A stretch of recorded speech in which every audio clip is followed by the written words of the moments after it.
প্র্যাক্টোলজির আরও একটি নতুন ভিডিওতে তোমাদের সকলকে স্বাগত জানাই। আজকের এই ভিডিওতে আমরা দেখে নেব বিএড সেমিস্টার 4তে ইপিসি 3তে তোমাদের যে প্র্যাকটিকামটি রয়েছে creating and using blogs and Google groups Google docs. এই প্র্যাকটিকামটি আজ আমি তোমাদের সাথে শেয়ার করব। খুবই সুন্দরভাবে দেখো, সরকারি কলেজের বেঙ্গলি ভার্সনের একটি খাতা আজ আমি তোমাদের জন্য নিয়ে চলে এসেছি। তোমাদেরকে এই প্র্যাকটিকামটি কি কি করতে হবে, কি কি ছবি তোমাদেরকে দিতে হবে, এছাড়াও কোন কোন জায়গাগুলো থেকে এক্সটার্নাল স্যার প্রশ্ন করে থাকেন, এই সব কিছুই কিন্তু আজকের এই ভিডিওতে আমি তোমাদেরকে বলে দেবো। তো চলো প্রথম থেকে একবার পুরো ভিডিওটা দেখে নিই। প্রথমে দেখো, আর 5টা প্র্যাকটিকামের মতো কিন্তু এই প্র্যাকটিকামটি করার ক্ষেত্রেও তোমাদেরকে একটা সূচিপত্র বা কন্টেন্ট পেজ কিন্তু অবশ্যই দিতে হবে, যেখানে তোমার যে প্র্যাকটিকামটির মূল বিষয়বস্তু সেগুলি দেওয়া থাকবে। প্রথমে দেখো, প্র্যাকটিকামটি করার পূর্বে তোমাদেরকে একটা ইন্ট্রোডাকশন দিতে হয়, তারপর সেই প্র্যাকটিকামটির যে অবজেক্টিভ সেগুলি থাকতে হয়, এরপর তোমাকে ডেসক্রিপশন দিতে হবে blogs, Google groups and Google ডক্সের। তারপর তোমাকে পার্ট পার্ট করে ব্লগস, গুগল গ্রুপস এবং গুগল ডক্সের বেসিক ইনফরমেশন, টাইপস এবং এডুকেশনাল ইমপ্লিফিকেশন দিতে হবে। তারপর কনক্লুশন আর সবশেষে তো একটা রেফারেন্স বা সহায়ক গ্রন্থপঞ্জিকা থাকে, সেটা তোমরা সকলেই জানো। তো প্রথমে দেখো টাইটেল পেজটি লেখা হয়ে গেছে। এরপর প্রথমে তোমাদেরকে যে ভূমিকা বা ইন্ট্রোডাকশন সেটা কিন্তু দিয়ে দিতে হবে। তো চলো তোমাদের সুবিধার্থে একটু পড়ে শোনাই। বর্তমান যুগ হচ্ছে বিজ্ঞান এবং প্রযুক্তি নির্ভর। এই বিজ্ঞান ও প্রযুক্তির এক বিস্ময়কর আবিষ্কার হচ্ছে কম্পিউটার। দিন দিন এক অবিশ্বাস্য দ্রুতগতিতে বেড়ে চলেছে এর প্রয়োগের ক্ষেত্র ও প্রয়োজনীয়তা। কম্পিউটারকে বাদ দিয়ে আধুনিক সভ্যতার কথা কল্পনা করা যায় না। সত্যি দেখো, খুব সুন্দরভাবে কিন্তু ভূমিকাটি কিন্তু লেখা রয়েছে। তো পুরোটা আর পড়ছি না, তোমরা এখান থেকে আশা করি লিখে নিতে পারবে। তোমাদের যখন ভূমিকাটি লেখা হয়ে যাবে, তারপর তোমরা এই প্র্যাকটিকামটির যে উদ্দেশ্য বা অবজেক্টিভ সেটি কিন্তু তোমাদেরকে লিখতে হবে। তাহলে শিক্ষার্থীদের মধ্যে কি উদ্দেশ্যে এই প্র্যাকটিকামটি করানো হচ্ছে? শিক্ষার্থীদের মধ্যে কি হচ্ছে, কম্পিউটার সম্পর্কে এবং অ্যাপ্লিকেশন সম্পর্কে যে সাম্যক ধারণা সেটা কিন্তু তৈরি হবে। শিক্ষার্থীরা কি Google blog, Google groups, Google docs কীভাবে তৈরি করতে হয় সেটা তারা জানতে পারবে। গুগল ব্লগের সম্পর্কে অভিজ্ঞতা অর্জন করতে পারবে, গুগল গ্রুপসের সম্পর্কে অভিজ্ঞতা লাভ করবে, তাছাড়া তার ব্যবহারের ধারণা সেটাও তারা অর্জন করতে পারবে। শিক্ষাক্ষেত্রে গুগল গ্রুপসের ব্যবহার কতটা গুরুত্বপূর্ণ তা শিক্ষার্থীরা বুঝতে পারবে। তো ঠিক আছে, এরপর চলে যাবো description and creation of blogs, Google groups and Google docs. প্রথমে দেখো, ব্লগ সম্পর্কে তোমাদেরকে একটা জেনারেল ইনফরমেশন বা ওই ইন্ট্রোডাকশন টাইপের ব্লগসের ব্যাপারে তোমাদেরকে লিখতে হবে। সেখানে কি লেখা হয়েছে, নিজের প্রাত্যহিক জীবনের কিছু ঘটনা অথবা কোনো একটি নির্দিষ্ট ঘটনা বা কোনো নির্দিষ্ট বিষয়ের উপর ধারাবাহিকভাবে লেখার মাধ্যমে ইন্টারনেটে সবার সঙ্গে শেয়ার করাকে বলা হয় ব্লগিং। যেসব ওয়েবসাইটে এই লেখাগুলি প্রকাশ করা হয় তাকে ব্লগ বলা হয়। এই ব্লগ শব্দটি ওয়েব ব্লগ একটি সংক্ষিপ্ত রূপ। এটি এক ধরনের অনলাইন ব্যক্তিগত দিনলিপি বা ব্যক্তিকেন্দ্রিক পত্রিকা। দেখো, এটা হচ্ছে অনেকটা ওই ইউটিউবে ব্লগস দেখি সেই রকমই, কিন্তু ব্লগসে কী হয়, তোমার প্রত্যেক দিনের ভিডিও সমেত থাকে, এখানে কিন্তু তোমাকে লেখাটা দিতে হচ্ছে সেই সাইটে। তাহলে এটাকে কিন্তু গুগল ব্লগস বলা হচ্ছে। তারপর চলে যাবে গুগল ব্লগসের যে বেসিক ইনফরমেশন। ব্লগ শব্দটি যে আবির্ভাব হয়েছে কোথা থেকে, ব্লগ শব্দটি প্রথম কোথায় ব্যবহার হয়, অর্থাৎ এর সম্পর্কে যে বেসিক ইনফরমেশন সেটা কিন্তু তোমরা এখান থেকে কিছুটা লিখে নেবে। তারপর চলে যাবে টাইপস অফ ব্লগ, কী কী ধরনের ব্লগ হয়ে থাকে। দেখো, এখানে ব্যক্তিগত ব্লগ হতে পারে, নির্দিষ্ট বিষয়ের উপর ব্লগ হতে পারে, এবং নির্দিষ্ট বিষয়ের উপর যে ব্লগ সেটা আবার দুটোভাবে হতে পারে, সিঙ্গেল ইউজার, মাল্টি ইউজার। তাহলে এগুলো লিখে নেবে, এগুলো আর বলছি না। এর যে এডুকেশনের ইমপ্লিফিকেশন সেটিও দেখো খুব সুন্দরভাবে লেখা রয়েছে। বর্তমান যুগে ব্লগের জনপ্রিয়তা খুব, বিশেষ করে শিক্ষাক্ষেত্রে ব্লগ একটি বিশেষ জায়গা গ্রহণ করে রয়েছে। তাহলে এভাবে এখান থেকে কিন্তু কিছু কিছু পয়েন্ট লিখে দেবে প্রয়োজন মতো করে, ঠিক আছে। তারপর যেটা তোমাদের ইম্পর্টেন্ট সেটা হচ্ছে step wise description and creating blog. এটা কিন্তু ভালোভাবে করবে, কারণ এখান থেকে তোমাদেরকে প্রশ্ন করা হতেও পারে যে তুমি কীভাবে বানিয়েছিলে, একবার স্টেপগুলো বলো। তাহলে দেখো, প্রথম স্টেপে কী রয়েছে, ব্লগ তৈরি করার জন্য প্রথমে একটি গুগল অ্যাকাউন্ট থাকতে হবে। তাহলে সে গুগল অ্যাকাউন্ট খোলা হলো। সেকেন্ড কী করা হচ্ছে, ব্রাউজারে blogger.com টাইপ করা হলো। এখন দেখো, প্রত্যেকটা স্টেপেরই কিন্তু একটা করে ছবি দেওয়া আছে, ঠিক আছে। স্টেপ 3তে কী করা হলো, ব্রাউজারে blogger.com টাইপ করে সাইন ইন করলে blogger.com create a unique and beautiful blog easy নামক একটি পেজ চলে আসবে। স্টেপ 4-এ কী রয়েছে, এরপর পেজটিকে সাইন ইন করার পর ক্রিয়েট ইউর ব্লগ বটনে ক্লিক করতে হবে।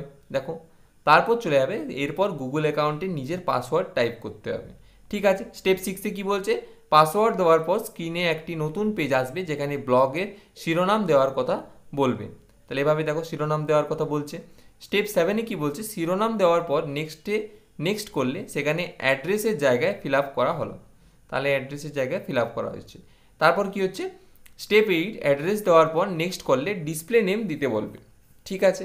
তারপর স্টেপ 9 কি বলছে, স্ক্রিনের লেফট সাইড কর্নারে দেয়ার লাইন বটন আছে, সেখানে ক্লিক করে ব্লগের সমস্ত রকম ফিচার্সগুলি দেখা যাবে, যেখানে ব্লগের যাবতীয় তথ্যগুলি রয়েছে।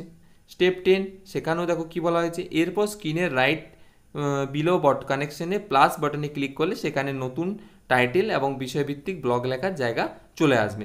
এরপর ব্লগ লেখার যখন জায়গা চলে এলো, তোমরা তখন সেখানে ব্লগ লিখলে এবং পাবলিশ পোস্ট করলে।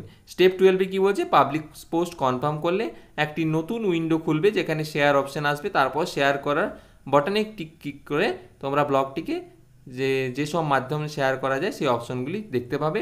এভাবে কিন্তু সম্পূর্ণ ব্লগটি তৈরি করবে, ঠিক আছে। তাহলে ব্লগ শেষ হয়ে গেল। এরপর চলে আসবে গুগল গ্রুপস।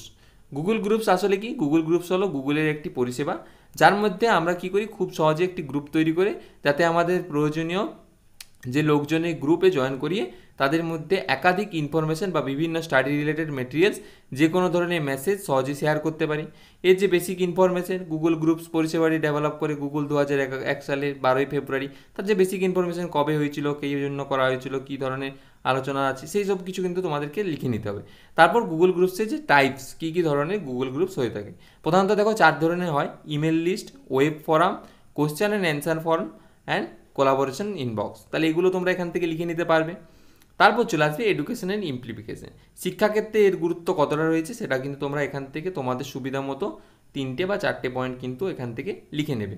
এরপর যে গুগল গ্রুপস তৈরি করার যে পরপর স্টেপগুলো রয়েছে সেগুলো তোমাদেরকে লিখতে হবে। স্টেপ 1 গুগল অ্যাকাউন্ট থাকতে হবে, এটা তো সব কিছুর ক্ষেত্রেই। তারপরে ব্রাউজারে গুগল গ্রুপস টাইপ করতে হবে। ব্রাউজারে গুগল গ্রুপস টাইপ করার পর সাইন ইন করলে গুগল গ্রুপস নামক একটি পেজ কিন্তু চলে আসবে, ঠিক আছে। দেখো তারপর স্টেপ 4, সেখানে কি বলা হচ্ছে, গুগল গ্রুপসটিকে সাইন ইন করার পর যে পেজটি ওপেন হবে সেখানে টপ লেফট কর্নারে 3 লাইন বাটনে ক্লিক করে ক্রিয়েট নিউ গ্রুপ অপশন আসবে। তাহলে এভাবে দেখো স্টেপ পরপর স্টেপ ওয়াইজ কিন্তু স্টেপ 5, স্টেপ 6, স্টেপ 7 এভাবে কিন্তু স্টেপ ওয়াইজ কিন্তু তোমাদেরকে লেখা রয়েছে। আর পড়ছি না, ভিডিওটা শুধু বড় হয়ে যাবে। তো তোমরা এভাবে কিন্তু স্টেপ ওয়াইজ এখান থেকে লিখে নেবে, ঠিক আছে। তাহলে একবার করা হয়ে গেল। এরপর চলে আসবে গুগল ডক্স। তাহলে গুগল ডক্স সম্পর্কে তোমাদেরকে একটা বেসিক ইন্ট্রোডাকশন দিতে হবে। সেখানে লিখতে হবে ডকুমেন্ট শব্দটি সংক্ষেপে ডক্স বলা হয়, এটা তোমরা সকলেই জানো। গুগল ডক্স হচ্ছে টেক জয়েন্ট কোম্পানি গুগল কর্তৃক নির্মিত ওয়েব বা ক্লাউড ভিত্তিক একটি অ্যাপ্লিকেশন। এটি একটি ফ্রি অ্যাপ্লিকেশন সেবা, যাকে মাইক্রোসফট অফিস ওয়ার্ড এর অনলাইন ভার্সনের সাথে তুলনা করা হয়, ঠিক আছে। এর যে বেসিক ইনফরমেশন, কত সালে হয়েছিল, গুগল ডক্সের প্রসেসিংয়ের কাজগুলি কী কী সাহায্য করে, সেই বেসিক ইনফরমেশন সেটা তোমাদেরকে দিতে হবে। এরপর চলে আসবে টাইপস অফ গুগল ডক্স। এখানে দেখো গুগল ডক্সের কী কী টাইপ হয়, গুগল ডক্স হয়, গুগল শিট হয়, গুগল স্লাইডস হয়, গুগল ফর্ম হয়। তাহলে কোনটা কোন কাজে লাগে, গুগল ডক কী হয়, ওয়ার্ড প্রসেসিংয়ের কাজে লাগে। শিট কী হয়, স্প্রেডশিটসের কাজে লাগে। স্লাইড তো তোমরা জানোই প্রেজেন্টেশনের জন্য। ফর্মসে কী হয়, সার্ভে বিল্ডারের জন্য। তারপরে এই যে এডুকেশনাল ইমপ্লিফিকেশন, সেটাও তোমাদেরকে দিতে হবে, যে আধুনিক শিক্ষণ প্রক্রিয়ায় গুগল ডক্স রয়েছে তার যে গুরুত্ব, সেটা তোমাদেরকে এভাবে তোমাদের সুবিধা মতো লিখে নিতে হবে। তারপর চলে আসবে step wise description of creating Google docs. তাহলে একটা গুগল ডক্স তৈরি করতে যে তোমাদেরকে কী কী স্টেপ ফলো করতে হবে সেটা কিন্তু তোমাদেরকে এভাবে দিতে হবে। প্রথমে দেখো গুগল ডক্স তৈরি করার জন্য একটা গুগল অ্যাকাউন্ট খুলতে হবে। তারপর কী হবে, ব্রাউজারে গুগল ডক্স টাইপ করতে হবে। ব্রাউজারে গুগল ডক্স টাইপ করার পর সাইন ইন করলে সেখানে পেজ চলে আসবে। তাহলে এভাবে কিন্তু দেখো পরপর 4, 5, স্টেপ 4, স্টেপ 5, স্টেপ 6 এভাবে কিন্তু তোমাদেরকে 6টা দেখো। শেষের যে স্টেপটা, সেখানে কী বলা হচ্ছে, নিউ ডকুমেন্ট অপশানে ক্লিক করার পর একটি নতুন পেজ ওপেন হবে, যেখানে নিজের ইচ্ছা মতো যে কোনো ধরনের ডকুমেন্ট তৈরি করে চিত্র ডকুমেন্টে তৈরি করে দেখানো হলো। তাহলে এইভাবে একটা ডকুমেন্ট দেখো ডান পাশে করা রয়েছে। তাহলে এভাবেই কিন্তু তোমরা যেটা তৈরি করা সেটা কিন্তু পারবে। এরপরে যে ফিচার্স রয়েছে, নতুনভাবে গুগল ডক্স খোলা হওয়ার পর যে কোনো ডকুমেন্ট তৈরি করতে গেলে সেখানে বিভিন্ন ধরনের আমরা ফিচার্স দেখতে পাই। যেমন প্রথমত কী হচ্ছে, ডকুমেন্টটিকে লেখাটি নির্বাচন করা হয়, সেটিকে সিলেক্ট করতে হয়। সিলেক্ট করার পর অনেকগুলি অপশান আছে, যেখানে ট্রান্সলেশন, কাট, কপি, পেস্ট এগুলো করতে পারো। তাছাড়া কিবোর্ডের উপরে কতগুলি সিম্বল আছে, যেগুলি দিয়ে ডকুমেন্টটিকে বিভিন্নভাবে সাজাতে পারো, ঠিক আছে। তারপরে ডকুমেন্টের একবারে উপরের দিকে যে বটনগুলি রয়েছে সেগুলির থেকে তোমরা স্ক্রিনে একটি পেজ চলে আসে, যেখানে document text size, text colour সেগুলো কিন্তু চেঞ্জ করতে পারো, ঠিক আছে। এইভাবে কিন্তু তোমরা যে ডকুমেন্টটাকে বিভিন্নভাবে তোমরা সাজাতে পারো সেসব কিছু ফিচার্সে লেখা রয়েছে। তারপর দেখো প্রত্যেকটা প্র্যাকটিকামের মতো এই প্র্যাকটিকামে একটা উপসংহার আছে, সবশেষে কিন্তু তোমাদেরকে উপসংহার দিতে হবে। তাহলে উপসংহারে কী লিখবে? একবিংশ শতাব্দীর বিশ্বায়নের যুগে তথ্য ও প্রযুক্তির ব্যবহার সর্বত্র বিদ্যমান, সারা দেশে প্রযুক্তির ব্যবহার ব্যাপকভাবে বিস্তৃতি লাভ করেছে, কথা আমরা সকলেই জানি, যেটা কিন্তু অনস্বীকার্য। গবেষণা থেকে শুরু করে ব্যবসা, শিক্ষা, কৃষি, চিকিৎসা, ঘরে বাইরে, মহাকাশে, মহাসমুদ্রে প্রতিটা ক্ষেত্রেই কিন্তু মোট কথা প্রযুক্তির কিন্তু ছোঁয়া লেগেছে। প্রযুক্তির ব্যবহার ছাড়া আজকের পৃথিবীতে কিন্তু কোনোটাই কল্পনা করা সম্ভব নয়। আর এই প্রযুক্তির জন্য কিন্তু একটা অবিচ্ছেদ্য অংশ হচ্ছে Google groups, Google docs and Google blogs. তাহলে দেখো, যদি তোমাদেরকে জিজ্ঞাসা করা হয় এক্সটার্নাল সার্চে তোমরা এই প্র্যাকটিকামটি কেন করলে, তাহলে তোমরা কিন্তু এটা বলতে পারবে যে কী জন্য তোমরা এই প্র্যাকটিকামটি করেছো। সবশেষে দেখো একটা সহায়ক গ্রন্থবলী বা রেফারেন্স, যে কোন কোন জায়গা থেকে তুমি এই প্র্যাকটিকামটি করার ক্ষেত্রে তুমি সাহায্য পেয়েছো, সেটা কিন্তু তোমাদেরকে দিতে হবে। ঠিক আছে, তো এই ছিল তোমাদের আজকের এই প্র্যাকটিকাম।